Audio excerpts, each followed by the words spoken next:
Hello and welcome to the Regional Debating Development Program, where we give you video lectures to help you develop your debating and help New Zealand debating become better as a whole. In this video today, I'm going to chat you through how to give a second speech. If you're a first speaker or a third speaker, there are videos out there for you as well, so I encourage you to go watch those now. But if you just want to stick around and make sure you know how to do a second in case you ever accidentally fold on, this is a great video to watch as well. I'm going to tell you what I always tell everyone before I start these videos, which is if you've got a pen and a piece of paper, please get them out. Because watching these videos is great, taking notes is even better, and then using those notes to practice at a later date is the very, very best thing you can do. Okay, let's jump into it, how to give a second speech. Broadly, what is a second speaker's job? There are 4 key things they do. So they have quite a lot to do in their speech. I'm going to take you through briefly each of these 4 things, and then I'm going to go through in more detail what those things are, how you achieve each of them. So you need to set up your team's case. You need to rebuild your case that's been attacked by the opposition team. You need to rebut the opposition's case that's been given so far. And then finally, you need to provide your one substantive in your speech. You're probably not sure how to do all that yet, but I'm going to chat you through it. Let's go. Set up your speech. Firstly, you need to give me an introduction. Don't just jump straight into your speech. Give me a little bit of introduction. Please, I say this to all speakers, do not tell me the motion.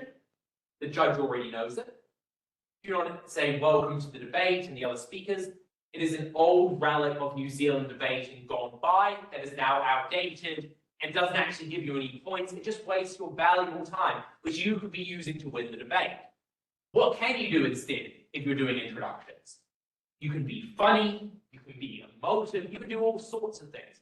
But what I do if you're stuck for one is often paint a picture of the world, and I say, okay, what does the world look like on the opposition bench? What are the bad things that are occurring when you stand with that side? Or, to change it up sometimes, I'm like, what are our side happening on our side? And why are those things very good? Those are nice and easy things to work out just from talking about in your points and your rebuttal. So just pull something key from there, stick it at the top of your speech. Kind of gives the judge a little bit of a taste of what's to come. Stage 2, roadmap to speech. You need to chat the judge through what you're going to do in your speech, just so that they know what's coming. In this case, the structure that's about to come is going to talk you through all the stages, but what you should be saying is, just really quickly, for example, firstly, I'm going to rebuild my team's case. Secondly, I'm going to rebut what the other team has said in their case. And thirdly, I'm going to bring you my substantive on whatever that is. That should be your third substantive that your team's providing, and you should just give the title of it and remind the judge. Once you've got those 3 down, the judge kind of knows what you're doing, where you're going. I'm going to chat you through how to do those things in a moment, so don't panic if you haven't heard those before, but just let the judge know that you're going to do those things. Okay, perfect. Now it's time to rebuild your case, as we just told the judge you were going to do. So, how do you do that? What I like to do is kind of 4 key steps for this. Firstly, I like to list the substantives my speaker gave you at first, just to remind the judge what I'm actually defending. I'm like, okay, the first speaker told you at first that this, and they proved that. Great, the judge knows what you're defending. Second, you should respond and rebuild. Pick out any 4 pieces of rebuttal that are super damaging to your case and try to respond to as much as possible. So start with the really, really important stuff. Like take out the big things that are damaging to your case. Don't focus on things that were just a comment from them that don't actually do any damage. That's a waste of your time. So you should work through and respond to each one of them, going one at a time. You can either respond by saying, 1, this is why what they said is not true. Alternatively, you can add an extra mechanism to prove why your thing is still true. You're like, okay, by their response, but here's another reason why that mechanism is true, and their rebuttal doesn't deal with that. And you're like, wow, the point is still getting to our path to victory. Great, that means you'll fix it. Thirdly, you should tell the judge what is still standing. So tell them that, okay, if you believe the rebuttal that you've just given, you can say this to the judge, if you believe the rebuttal I've just given, great, nice and easy, all of our points still stand. However, the judge may not believe all the rebuttal you've just given. So you should tell them what's still standing if that's not true. You should say, hey, but even if nothing you believe what I said, here's what they still failed to respond to. Because most teams in debating won't be able to respond to every single thing you've done. You'll still have some benefits, even if they're a lot smaller, even if they're a lot less. So you should point out what those are, because those could still be debate winning. You don't want the judge to forget small things that you're still winning on, just because they think the whole point is taken out because of some rebuttal. So say, look, their rebuttal doesn't engage with this bit and this bit, because it only engages with this bit of speech. Be really careful here. Don't put things in here that they've responded to. Judges really don't like it. Okay, fourth step. You need to keep the second substantive, which is not a step in the speech. That's fine. I'm going to move forward. Just cross out that step and that note in your notes. That's actually not meant to be in the presentation. It's been drawn over from the first speaker template. Let's continue on. Let's go to the next step, which you told your judge. Remember, you told them you're going to rebuild. You've just done that. You're now going to rebut your opponents. Let's chat about that. Perfect. I want to give you a couple of pieces of advice for rebuttal. Firstly, go watch the rebuttal lecture. I chat you through how to do very good rebuttal. There are lots of different types of rebuttal, but how do you build great rebuttal that just takes out cases? Because good rebuttal is vital to good second and third speakers. Okay. Here's some extra tips though, particularly that I see second speakers making mistakes on, and I'm often given feedback to people. Firstly, ignore low-hanging fruit. This is the stuff that they've said that is really easy to take out. It sounds a little bit ridiculous, probably because it is. It's a mistake they've said. All of this stuff, low-hanging fruit. It's really easy to go after. It's really fun to go after that stuff and point out their mistakes. But the truth is, it's probably not winning you the debate, because the judge also knows it's low-hanging fruit. So if it's something that's low-hanging, deal with it really quickly. Say, they said this, it's not true because of this. Great, move on. Don't spend a minute telling me why that's ridiculous. If it is that ridiculous, I, as a judge, probably already know it.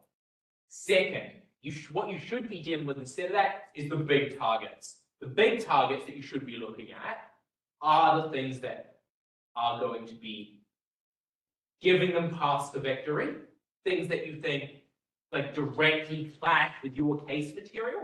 All of these things are really bad. So anything that interferes with your path to victory or helps them get to their path to victory, you need to go after that stuff. Sometimes debates will be like, oh yeah, but that point that they made that they're winning on is really, really well built.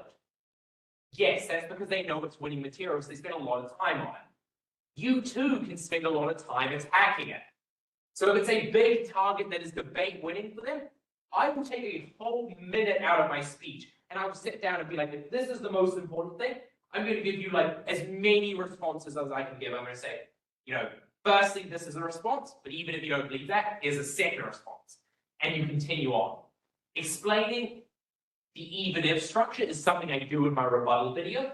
So it talks you through how to have that multi-layered rebuttal for those really big targets. But it's really important that you as a second speaker don't leave that stuff sitting around, because it's too much work for your third speaker to do. Finally, what is the impact? At the end of each kind of clump of rebuttal that you've dealt with, each thing you deal with and take out of their point, tell the judge what this does to the debate. Because often it's quite unclear. So there's kind of a couple of things that could happen. Firstly, you could have mitigated the material. The material is still true, but it's just way less impactful than it was before. If that's what you've done, tell the judge that's what you've just done. Obviously, there's a range of other things that can occur in between, which you'll see in my rebuttal video. So if you've done other things, tell them about that and what its impact on the debate is. And that goes all the way through to this assumption that they had. Their entire point relies on this. If they don't have this, it doesn't work. If that point falls out of the debate, they lose all of these different benefits, and that's really, really bad for their case. So if you've done that, which is rare, it's really hard to do, but if you have, let the judge know you've done that, because the judge needs to be like, okay, have they actually done that? They'll look down at their page, and if you have, they'll take really good note. Perfect, let's go for the next slide. Substantive, nice and easy. You need to give a substantive. Very similar to what the first speaker does, you just need to talk through your point, make sure you're doing these 6 steps of substantive building, which are, to remind you, it should be your title, your roadmap, your context, your mechanisms, your outcomes, and your impacts. If you've done all of those things, you've built a pretty good substantive, and you're set to go. If that sounds unfamiliar to you, please go watch the substantives video on how to build a good substantive. That's really crucial, because if you can't build a good substantive, this stage of your speech probably not going to be very good. It's not something I'm including in this lecture, talking through that all over again. I'd also like to note that second speakers often like to tell their first speaker that they should give them the good point, especially if that second speaker came up with that point. I am guilty of this too, do not worry. I'm not accusing you of it, but I just know it's something that often I'll make a good point, come up with a good point, that's really, really good. But if it's the best point you've come up with, or the second best point you've come up with, it's got to go to your first speaker. If it's really good, you'll be defending it anyway. So your extra knowledge will come and help when you're defending it. But you need to take the third best substantive, because as it comes out later in the debate, it's less valuable to your team. So make sure that you're taking the third best substantive in your speech. Perfect. Bonus tip. I've included one in here for you, because I think it's going to help you even more. So make sure you've got everything I've just talked about in that video down pat. You have a very good second speech structure. It's going to be easy to follow. You're doing everything you're meant to do for your job, and make sure you're doing all of these things every time. But I'd like to flag for you the weighting. I think that this is really crucial, because you've just heard their first speaker's speech. And generally, weighting is done by third speakers and leaders' replies. But you have the opportunity to help lift a little bit of that load, and it can make a massive difference. So you've heard the first speaker's speech, so you probably know what their most important points are. So what you do is every time you're doing rebuttal, or you're talking about your substantive, or you're talking about your case, you can weight that against their material. You can say, okay, we made this point.